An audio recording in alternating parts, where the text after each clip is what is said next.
ఇవాల్టి నుంచి పార్లమెంటు 2 విడత బడ్జెట్ సమావేశాలు జరగనున్నాయి. ఉదయం 11 గంటలకు పార్లమెంటు సమావేశాలు ప్రారంభం కానున్నాయి. ఏప్రిల్ 4 వరకు పార్లమెంటు సమావేశాలు కొనసాగనున్నాయి.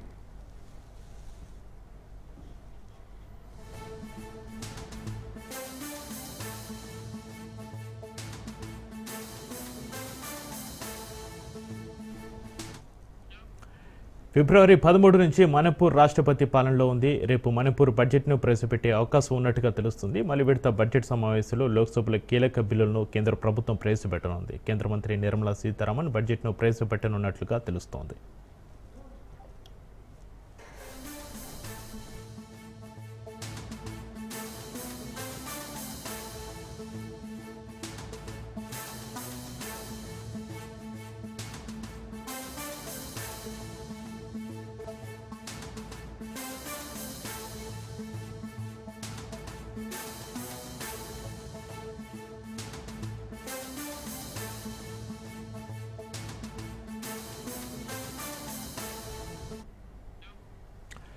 బడ్జెట్ ప్రక్రియ పూర్తి చేయడం, మణిపూర్ బడ్జెట్ వక్ఫ్ సవరణ బిల్లు ఆమోదంపై కేంద్రం దృష్టి పెట్టింది. అటు సుంకాలు, డీలిమిటేషన్, ఓటర్ల జాబితా, వక్ఫ్ సవరణ బిల్లు, ఇక మణిపూర్ అల్లర్లపై నిలదీయడానికి ప్రతిపక్షాలు సిద్ధమవుతున్నాయి. ఈ నేపథ్యంలో ఇవాళ పార్లమెంటు సమావేశాలు రక్తి కట్టించనున్నట్టుగా తెలుస్తోంది.